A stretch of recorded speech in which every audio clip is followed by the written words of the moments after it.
Bonita tarde, se empieza por bonitos días, bonito día, bonita tarde, bonita noche. Volvió su dolor de cabeza, aquí su grupo favorito de primer semestre. Hoy pues nos encontraron las mismas personas, pero con una excepción. Si no nos recuerdan, yo soy Juan. Yo soy Brisa. Yo soy Mili. Y como persona especial llegué yo, la que era la editora, pero ya no quiero editar, así que ya vine a ayudar. Entonces, para el día de hoy les traemos un tema fresco. Venimos a explicar sobre el barroco en Ecuador, arte, poder e identidad durante la colonia.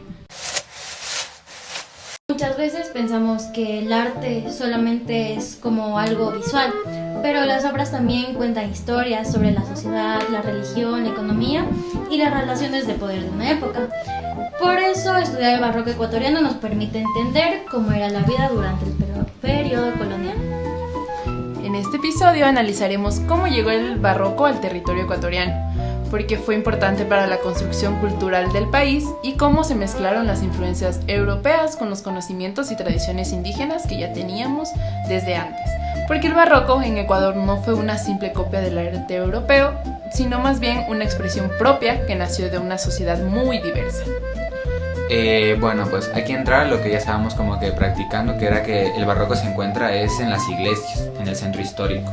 ¿O ustedes qué más conocen sobre el barroco? Porque al menos a mí lo que me explicaban de chiquita, porque decir de chiquita me traían a los museos, era la técnica del pan de oro. No sé si ustedes saben o les han explicado. Bueno, la técnica del pan de oro consiste es una lámina fina de oro, como tal, como lo dice su nombre, y con eso como que revestían los muros de las iglesias. Es por eso que actualmente en las iglesias del centro histórico de Quito se suele ver esa técnica, que en realidad es una técnica muy especial y muy detallada. Y en realidad no sé si han visto, se han fijado en las iglesias ¿y qué les parece? Científica, amiga, muy científica, te vi. Es que el barroco empezó principalmente en las iglesias, esculturas, pinturas y arquitectura, cosa que no solo era estético, eran como que servía para comunicar ideas e implantarnos lo del barroco. Porque no sé si se acuerdan, pero en nivelación sí nos dieron de esto, y era que venían los españoles a implantarnos sus ideas y nosotros no poníamos nuestras ideas, solo como que adaptábamos eso a nuestro entorno y ya. Yo la verdad que del barroco sé solo María Antonieta, o sea, lo relaciono con ella y creo que es como que ese estilo muy cargado. Ya, ¿a poco María Antonieta era de Ecuador, amigo? Ay, bueno, claro, también. Para entender el barroco en Ecuador, primero debemos ubicarnos en la época colonial. Después de la llegada de los españoles al territorio americano, se produjo una transformación profunda en la sociedad. Durante ese periodo, la religión católica tuvo un papel central.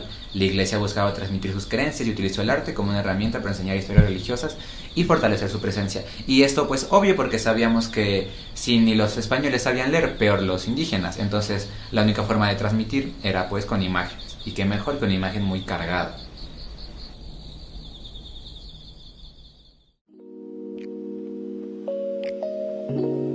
Entonces, ¿por qué el barroco es importante para Ecuador? El barroco es importante para la historia del Ecuador porque representa una etapa donde comenzaron a mezclarse diferentes culturas.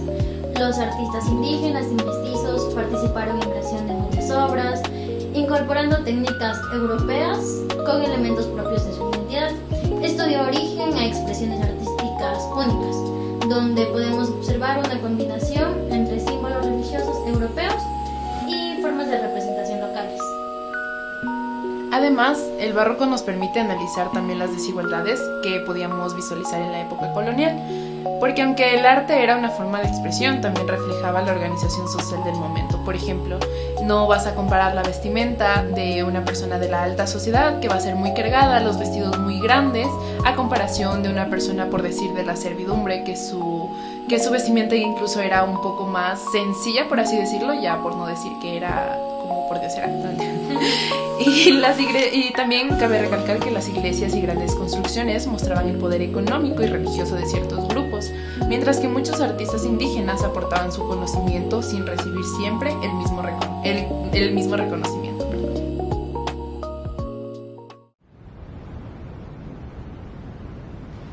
Manifestaciones del barroco ecuatoriano. Una de las manifestaciones más importantes fue la llamada Escuela Quiteña, un movimiento artístico desarrollado en la Real Audiencia de Quito. Sus artistas destacaron en la pintura, escultura y arquitectura, gran obras religiosas con gran detalle y expresividad. Yo la verdad que otra vez me voy a sacar un dato de TikTok, pero esto yo lo aprendí en el colegio, que esto era como que importante porque era la única escuela en la que alguien de la servidumbre podía como que ser alguien, podía tener un empleo, un oficio y tener ganancias como mejores, no simplemente como que sembrar, cosechar para él mismo. Como decía Majo antes, lo barroco se puede ver en el centro histórico de Quito, donde todavía podemos observar retablos, pinturas y esculturas así barrocas.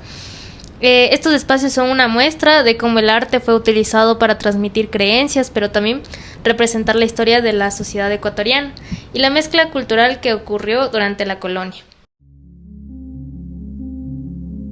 Algo interesante del barroco ecuatoriano es que muestra cómo una corriente artística puede cambiar cuando llega a un nuevo territorio.